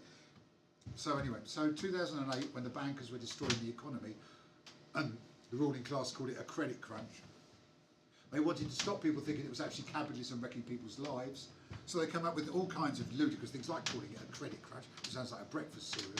And the Sun had I remember seeing a thing on the front page of the Sun saying that they got a picture of Prince Harry with no clothes on, and they were going to put it on the front page of the Sun. He was playing pool, and someone had taken a photo of him with no clothes on, and they would have put it on the front page of the Sun, and that was the big sort of all the ginger stuff going on, and it's like, you know, I mean, what's more important, ginger pubes or your life being destroyed by capitalism? Anyway, so there were these people going, well, you know, it's like, we want to see a picture of Prince Harry in the nude, and I wrote this song. It's just as true today as it is that it was then, not more so. The ragged trousers, philanthropists everywhere. Give Hester and Diamond their bonus. They deserve it, they do a good job. I want workhouses for the dull scroungers and a picture of Prince Harry's dog. I work for my gaffer for nothing. I'm grateful he gives me a job. I'll swap all your bloody trade unions for a picture of Prince Harry's dog. It's not a picture of Prince Harry's dog. It's not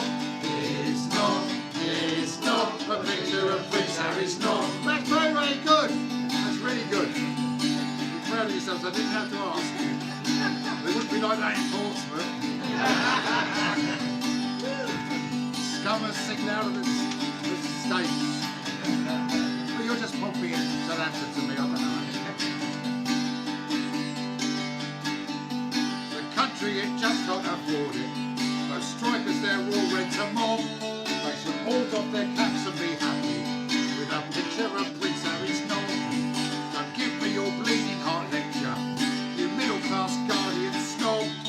Cause some of us live in the real world with a picture of Prince Harry's knob. It's not a picture of Prince Harry's knob. It's not a picture of Prince Harry's knob.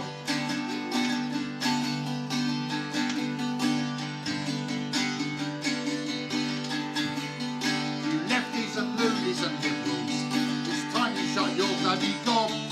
Cause all that the likes of me ask for is a picture of Prince Harry's knob. I'm penniless, hapless and hopeless, and the state of my health makes me sob.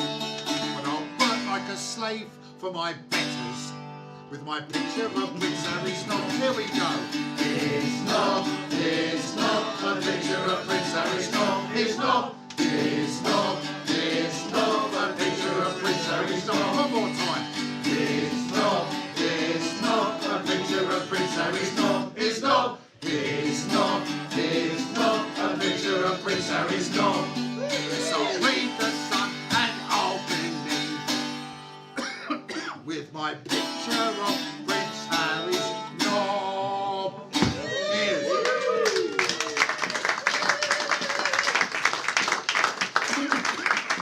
Right, song for Strummer.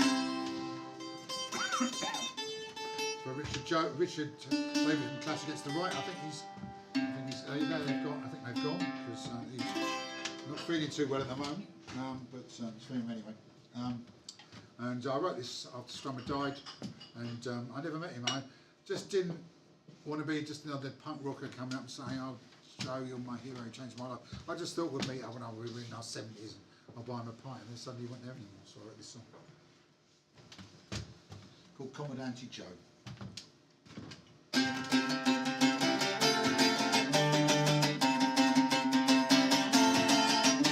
I guess in quite a lot of ways I grew up just like you, a bolshy kid who didn't think the way they told him to.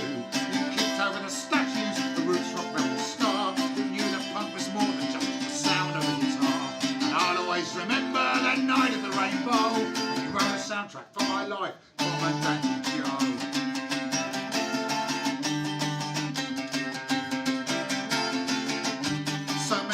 Back then were like too many bands today. A bunch of blokes who made a noise with bugger all to say. The Clash were always out in front, you put the rest to shame. Your words were calls to action, your music was a flame. You were our Commandante and you raised an inferno. And you wrote a soundtrack for my life, Commandante Joe.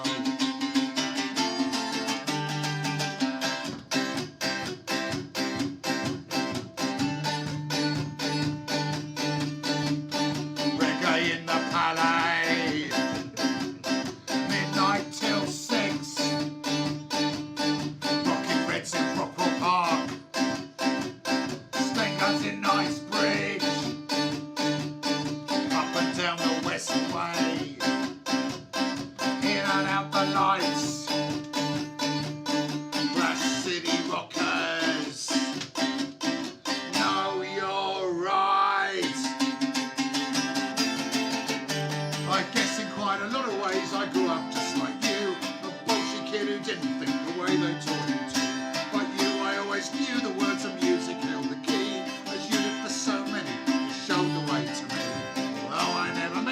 was so sad to see you go.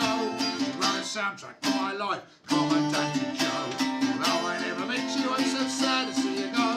She wrote a soundtrack for my life, Commandant Joe.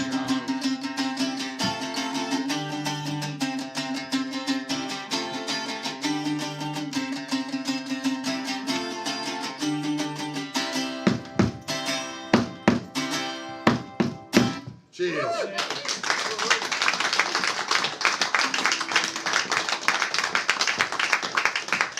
Do one more song.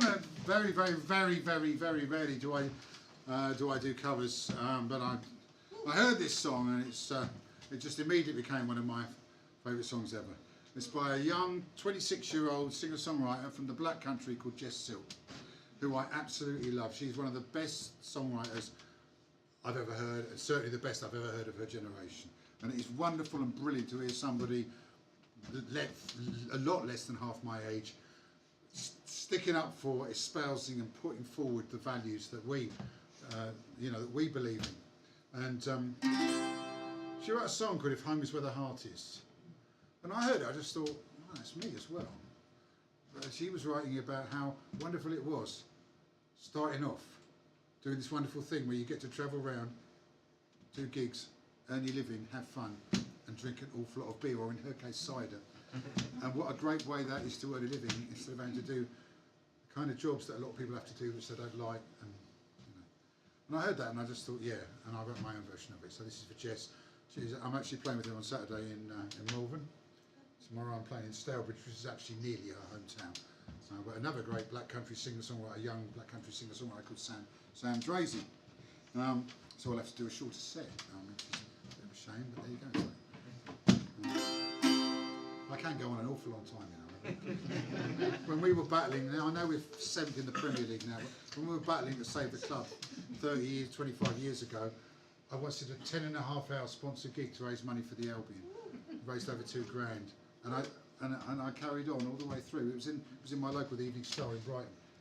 We had a roving mic, and I didn't stop, even when I needed to go to the toilet. Anyway, this is Jess Silk's song. It's called, with new lyrics, some new lyrics by me. It's called "If Home Is Where the Heart Is." If home is where the heart is, my home moves round a lot, but it will always come back to the little town where I grew up. And when I reach our front door, my loving wife will lift me up. If home is where the heart is, it's with the people that I love. The last few years have done me in. I'm finally back at East Berlin, meeting comrades that I know from that time so long ago when we had a world to win. Got 12 gigs in 13 days, different countries, different ways, different accents, different beers, like I've done for 40 years, spirit high and hearts ablaze. Home is where the heart is, my home moves around a lot, and it will always come back to the little town where I grew up. When I reach our front door, the reader's arms will lift me up. Home is where the heart is, with the people that I love. And I've never once forgotten just how fortunate I am. Played in nearly 30 countries in this world, raising my voice, making a stand. But I've met so many miles behind me. Hope there's plenty more to go. And I'm so grateful every time I get to meet up with a friend I've come to know. Dear Jess, you wrote this song. You're 40 years younger than me. Your whole life lies in front of you. So much to do, so much to see. I wish you all the happiness this travelling life has given me. You're on the case, you're brilliant. Stay red, stay punk, stay free. Home is where the heart is. Our homes move round a lot, but we will always come back to the little towns where we grew up. You're welcome here at our front door. Our loving arms will lift you up. Home is where the heart is, with the people that we love. Home is where the heart is, with the people that we love. If home is where the heart is, it's with the people that we love. Jess Silk. Cheers.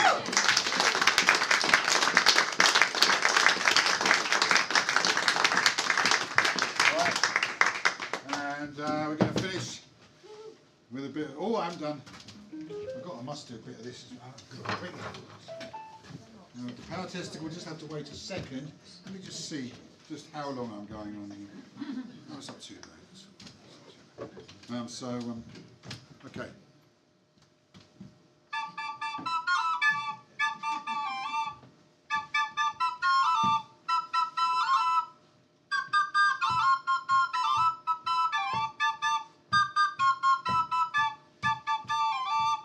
They sang when the axe came crashing down, one Charles was enough. They sang when his son fled Shoreham town, one Charles was enough.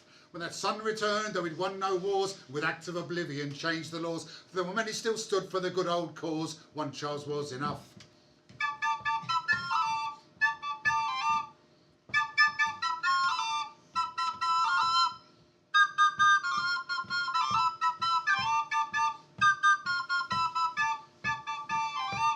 Monk was a traitor, Cromwell too, one Charles was enough.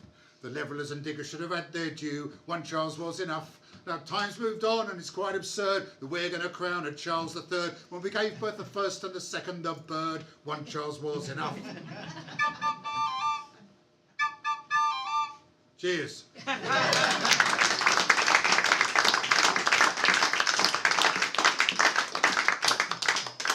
going to do one song from Restoration Tragedy.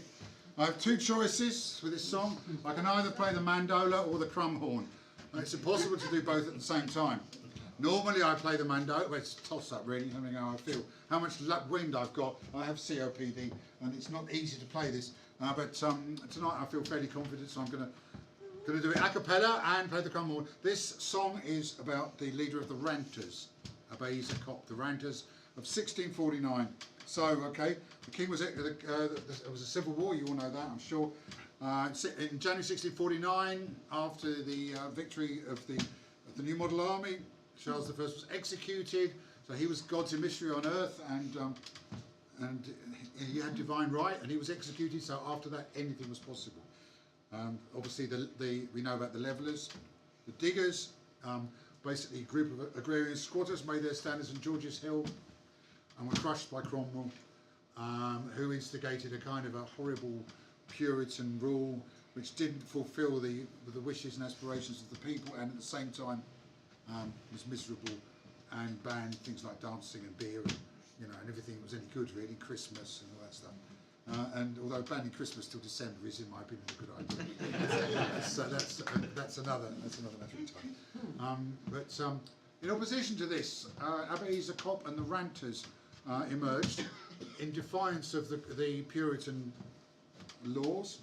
Ebenezer Copp declared that God was dead, your church was your local pub, you could drink as much as you want and shag anyone you liked. And all apart from the last one, because I'm very monogamous, I thoroughly and totally endorse his position.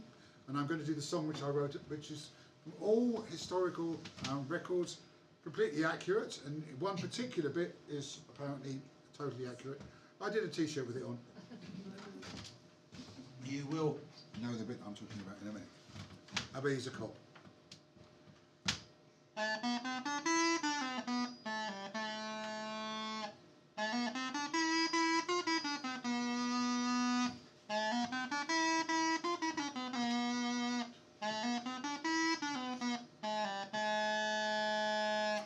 Now I have been a ranter for over 40 years.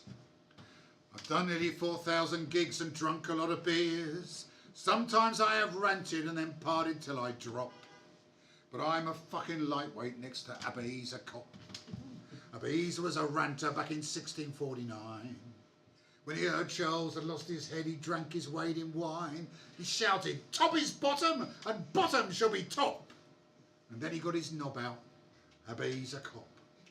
The Puritans were in control, but he showed them his arse. He drank and smoked and stood up for the poorest of his class, proclaiming, "God's inside you, and all the rest is plop. Your church is your local pub," said Ebenezer Copp.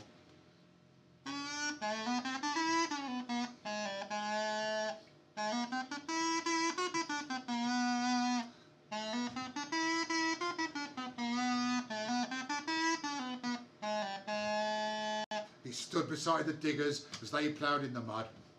He vowed the Burford martyrs should be avenged in blood, made rude songs out of psalms and bored them out non-stop, then danced around naked with his friends, Ebenezer Cobb. To all the godly Puritans he was a ghastly sore, polygamy and orgies and blasphemy and more, and even by our standards he was way over the top. But he got quite a following, Ebenezer Cobb. When Stanley and the diggers disowned him one by one, but he and his bold ranting crew determined to have fun, till Fairfax sent the troopers around to finally put a stop, and into Newgate prison tumbled Ebenezer Cobb. Some say that he recanted there, I am not so sure. One thing is for certain, he ranted no more, and for the next few centuries historians gave the chop to the bold tale of the ranters and Ebenezer Cobb. Then came the 1980s and our punk rock poet crew. We called ourselves the Ranters and we raised a ballyhoo, but though we were loud and beery and way over the top, we were sober and polite compared to Ebenezer Cobb.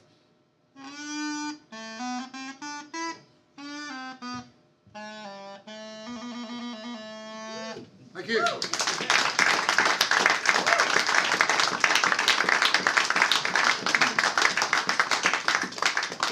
Finish off.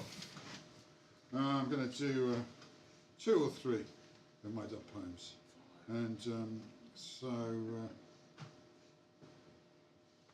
do this one. This is called Justice for Grenfell.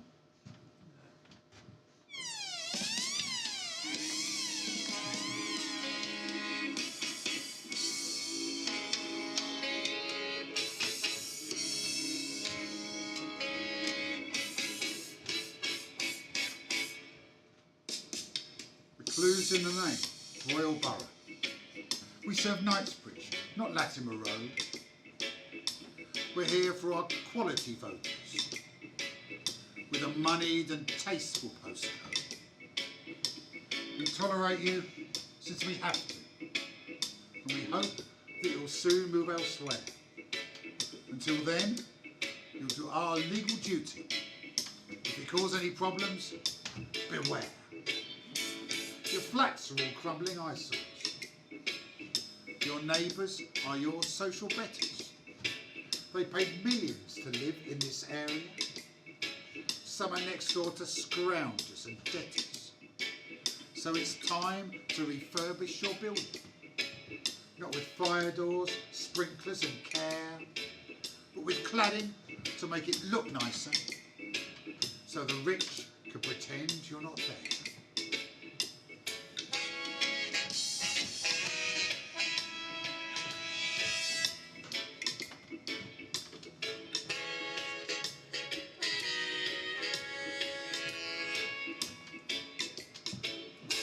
It's unsafe, you complain. That's just rubbish. We've been running things this way for years. Just be grateful you're housed in this borough and make sure that you're not in arrears. You've used skins on your homes, they look lovely. Regulations and standards are met. All done legally and within budget. So get on with your lives and don't fret.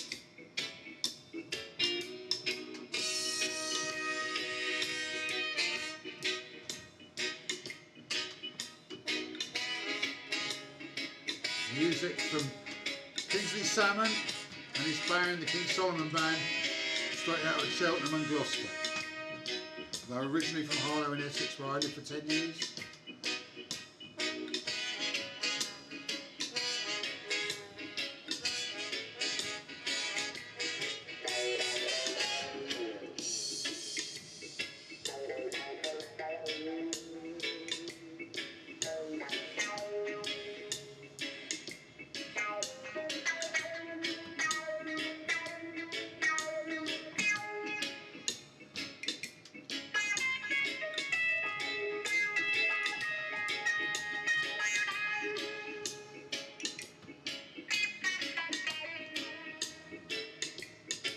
Those new skins caused a ghastly inferno. But that council is still in control.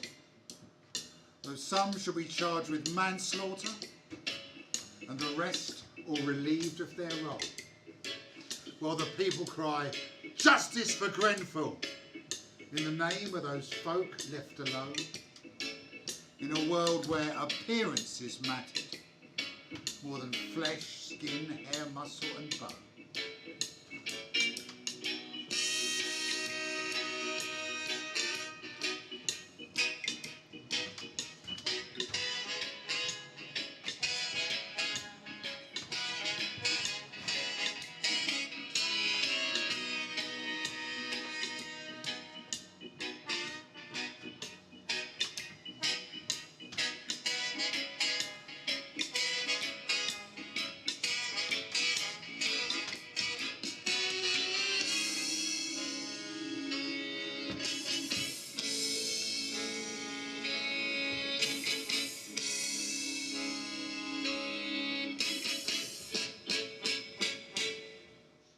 Cheers.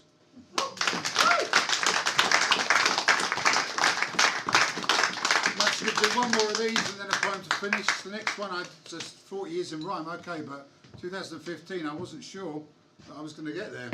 So I got diagnosed with bladder cancer, and this is the true story of what happened next. This is a niche even for reggae talkover. This is Men's Health Bladder Cancer Survivor talkover, with a great big strong exhortation to everybody, especially people of our age, especially blokes of our age. If there's something wrong with you down there, don't be embarrassed, go to the doctor. I did, I'm still here. And this is the true story, and it's called Tenor Man, which is my regular name. As I get older, I'd like to go to Sunsplashed as Tenor Man, that'd be good. I'm gonna tell you the story of my big battle with the big C. I saw some blood when I had a pee, so I went to the doctor immediately. If it happens to you, do just like me and go to the doctor immediately. The doctor took one look at me, said into my bladder he needed to see, and I had to have a flexible cystoscopy. Hey, what's a flexible cystoscopy? Hey, the camera goes up your willy. Hey, not a lot of room there, dearie me. Hey, it's a little camera, don't worry. So I had my first flexible cystoscopy. It felt very sore and a bit tickly when the camera went up my willy. What I saw on the screen was really scary. There were tumours in my bladder, 1, 2, 3. So I had another flexible cystoscopy where a laser went up my willy and zapped the tumours immediately. Then I had another flexible cystoscopy to check they dealt with the big C. And for 6 years then annually I had another flexible cystoscopy. I had some good news recently when the doctor said to me happily, he's discharging me as cancer free, so no more flexible cystoscopy. It is a great big relief to me, and I thank the NHS massively. But when you've had a flexible cystoscopy for many, many years quite regularly, and you're 65 years old like me, you really have to watch it when you pee. Now most of the time I'm Attila MC. Hey, most of the time I'm Attila MC. But when I do this one, listen to me. Hey, when I do this one, listen to me. I'm Tenor Man, dribbling on the rhythm. Hey, Tenor Man, dribbling on the rhythm. My pants aren't yellow, man, that won't be forgiven. I'm Tenor Man, dribbling on the rhythm. Dribble, dribble, dribble, dribble. Dribble, dribble, dribble, dribble, dribble. The point of this rhyme is plain to see. If there's something wrong with your body, get it checked out immediately. Then you could end up just like me, living your life like you want it to be, making up rhymes rude and silly, and not on a stretcher in A&E, or even worse, in the mortuary. Now I'm still happy, I still have life, and I'm so happy I love my wife. I think that's enough from me. My flexible cystoscopy. If you're in the Duke of Welly, a really lovely pub in Shore and by Sea, and you have a pee the same time as me, and mine seems to go on endlessly. Remember this one from Attila MC. I'm tenor man, dribbling on the rhythm. A tenor man, dribbling on the rhythm. My pants on yellow man that won't be forgiven. I'm tenor man, dribbling on the rhythm. Dribble, dribble, dribble, dribble, dribble. Dribble, dribble, dribble, dribble, dribble. Tenor man, got the hair on my head, but I've loads in my nose. I'm a nasal dread. Tenor man, got the hair on my head, but I've loads in my nose. I'm a nasal dread. Gonna nat up, nat up, nat up, nat up, nat up. Dread up, dread up, dread up, dread up, dread up. Tenor man, I'm no Slim Shady. Tenor man, I love my tenor lady. Tenor man, I'm no Slim Shady. Tenor man, I love my tenor lady. Tenor man, probably enough from tenor man actually. Probably enough from tenor man. Tenor man, I won't make a fuss, but I fucking hate that horrible truss. Tenor man, I don't like the triple down effect. No, okay, that's it.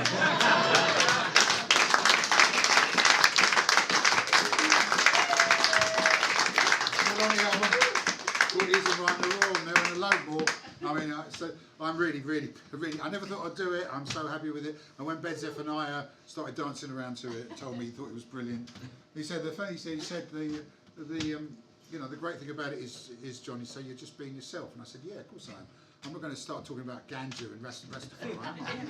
I'm from Southwick. You know, we have Kingston Beach in Southwick, but it's Kingston Beach, Southwick, not Kingston Beach, Jamaica.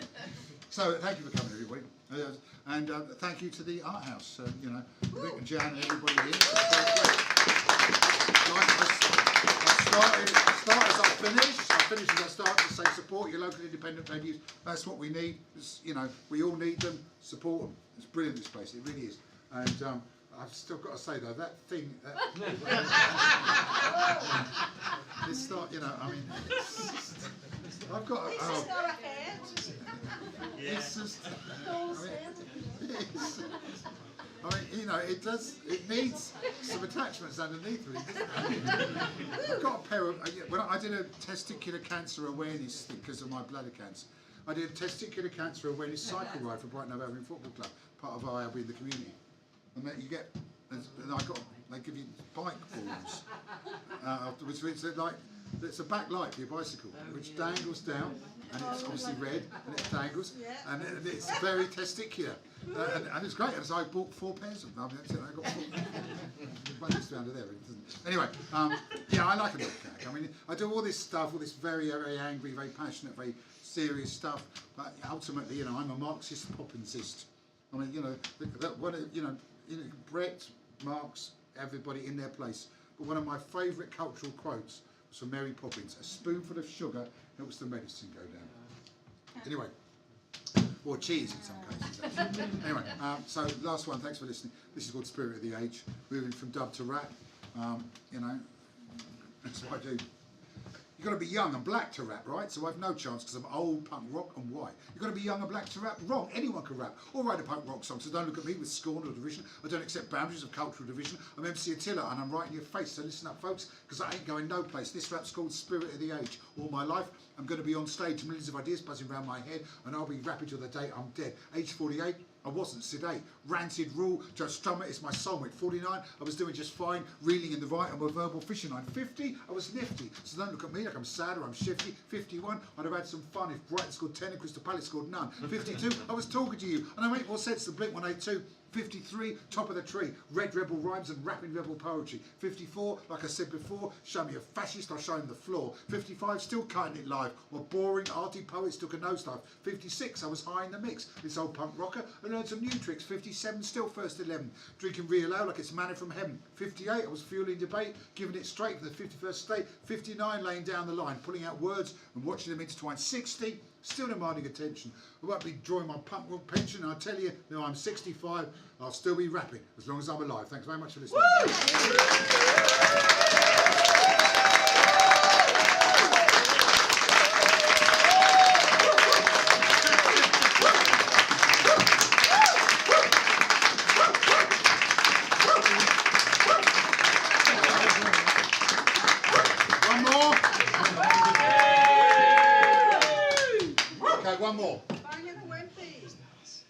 Okay. Yeah, a bang and a wimpy. Which still, to this day, I mean, it's actually. Whoa! No, we probably encourage. But no, still to this day, it's now I've engaged with all the platforms, the sort of streaming platforms. It is #1 on my Spotify thingy, and there's I don't know 190 tracks on there. It's been #1 forever, and it is. It's a poem that I'm really proud of. It's one of the earliest ones that I wrote, and it just happened. That's how I do stuff. A lot of the time, it's just literally I see something or something happens, and there it is. It just says, "Hello, I'm a poem. I want you to write me."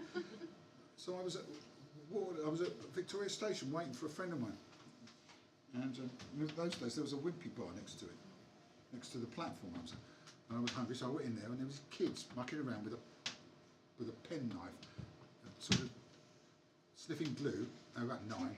They should have been at school. They were mucking around with a penknife, and they came up to me and sort of threatened me with a penknife and asked for 10p.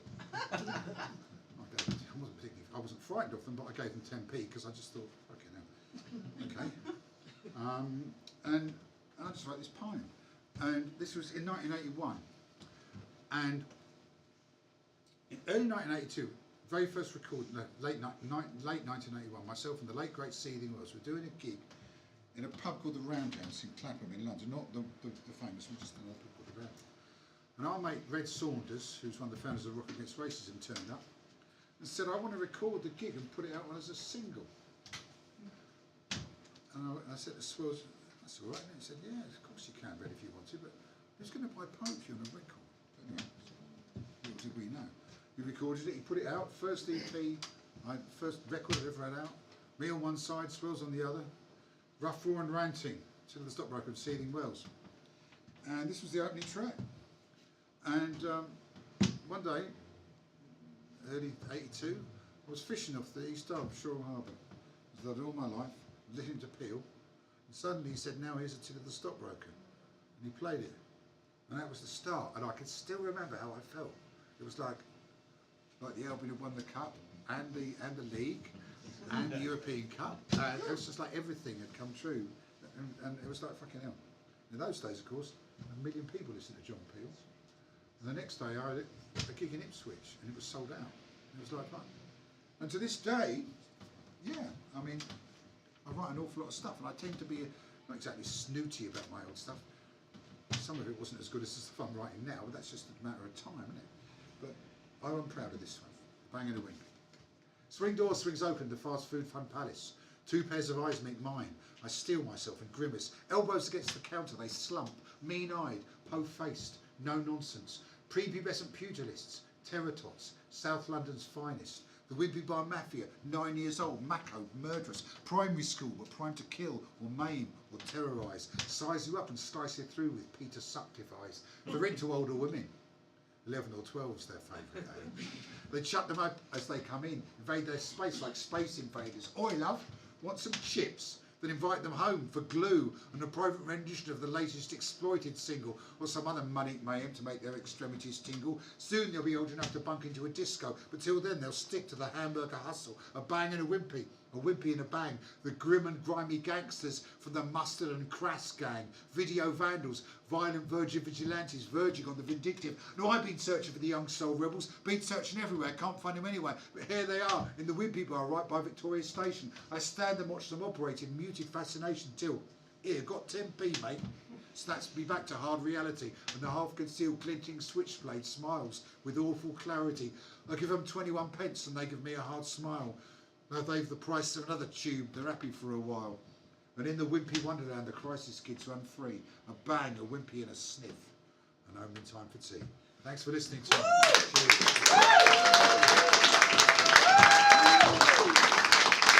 Thanks very much, everybody.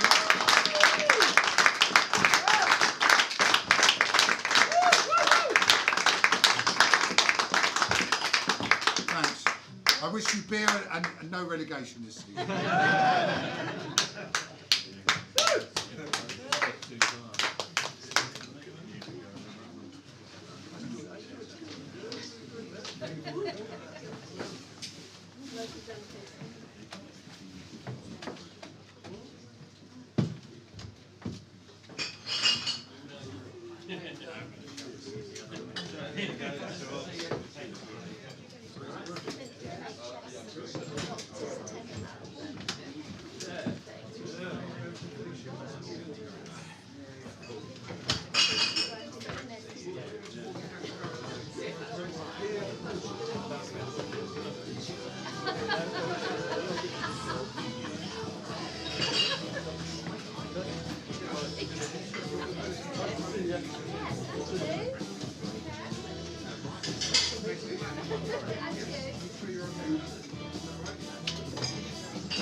sold 200,000 copies.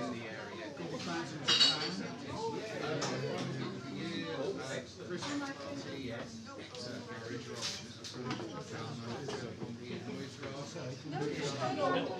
No, certainly, yeah.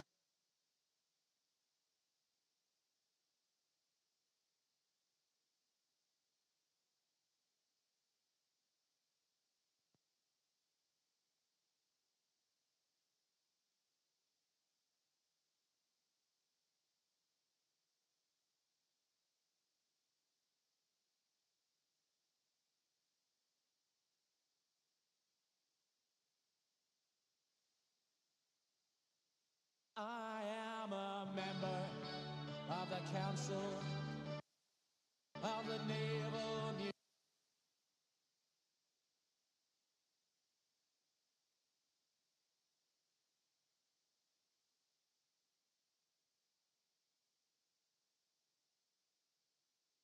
Mutiny.